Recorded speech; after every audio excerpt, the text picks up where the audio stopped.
one thing I want to put, something you flagged, Cynthia, I find really interesting, the telehealth side. I've got a friend who actually invested in one of those many years ago called SwiftDoc. I don't know if you know that. And he actually flagged, and the reason he did, he went through some health stuff for himself where he found it handy. So he thought it was going to be this market. And what he said a few years ago was getting doctors onto the platform was actually easy. Getting users to use it was difficult. But what we've absolutely seen with this year is people are now embracing and using that sort of technology and that sort of platform. Do you see this something sticking around longer? Let's say we come out post-COVID. Can you see that this has now got enough traction where people are embracing it as a more viable option on a more regular basis? How are you seeing that play out? I think, look, definitely there are efficiencies, to using telehealth, because instead of driving to see someone, you kind of, all the time that you would spend in driving, you would maybe be able to see another patient. So there are definitely good things to it. But what we need to work out is in which situation can we use telehealth, and in which situation is it inadequate. And that, I think, this is just like an experiment. And I think it's too early to say, when do we use telehealth, when do we not? We have to, I guess, all the clinicians have to share their experiences and come to some sort of consensus. But no, I definitely see that there will be a role for telehealth after this experience. It may be that people we used to just call on the phone, that we could telehealth them, which is actually better than just a phone call. Rather than just making the visits a telehealth, we can, go from the telephone calls to the telehealth. So I think we still need to share our experiences and define and come to some sort of consensus as to what is the best use for telehealth. But I can see it sticking around. And as you're saying, it's what's the best use of it, but also the guidelines around that too, right? Because I think this is the challenge sometimes with digital. We moved into this digital world, but we're still playing with analog legal system and rules, right? So we're kind of racing ahead, and you've got to make sure that from compliance, integrity, ethics, privacy, all these things are ticked off and done really well. I think that's the thing that before we race down that path of fully submersing ourselves in technology.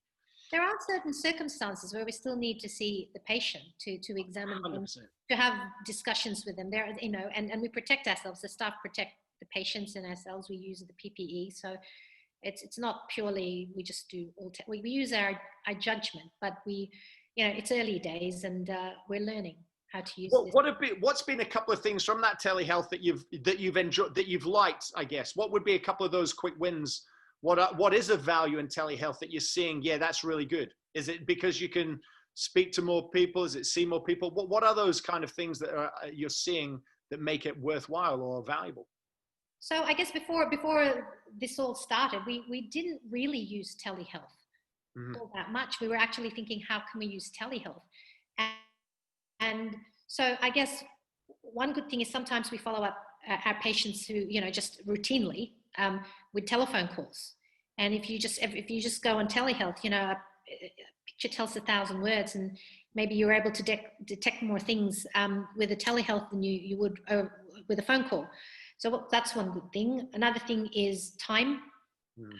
It does take time to go from one house to another, or one hospital to the other, and you're able to see more people. But you just have to make sure that, I guess, there's a degree of stability in the patients you choose to see by telehealth.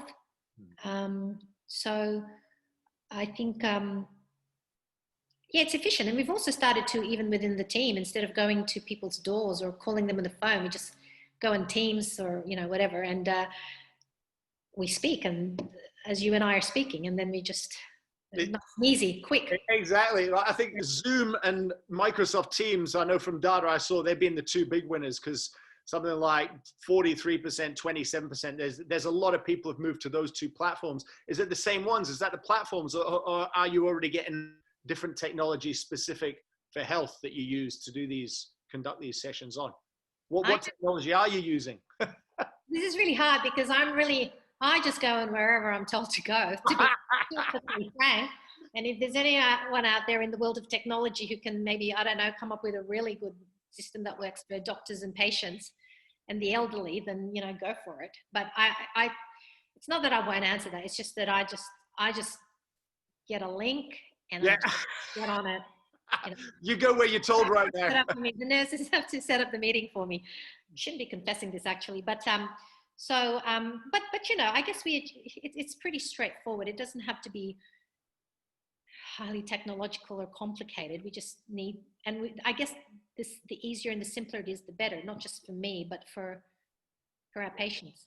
No, and I'm sure, like anything, you know, wherever there's a major challenge, like you know, when we have economic challenges like financial crisis and stuff, and this is one of those, we find a lot of innovation happens and disruption happens. And I'm sure that on the other side of this, there's going to be people already working through a gamut of technology specific to And help.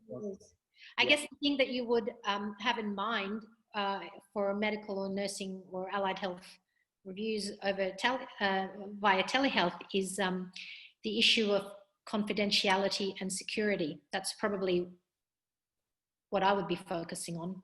That's the main thing. Of access and simplicity.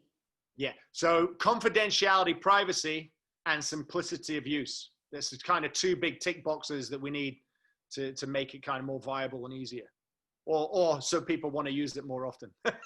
I would have thought so. I wonder what my other colleagues would have to say.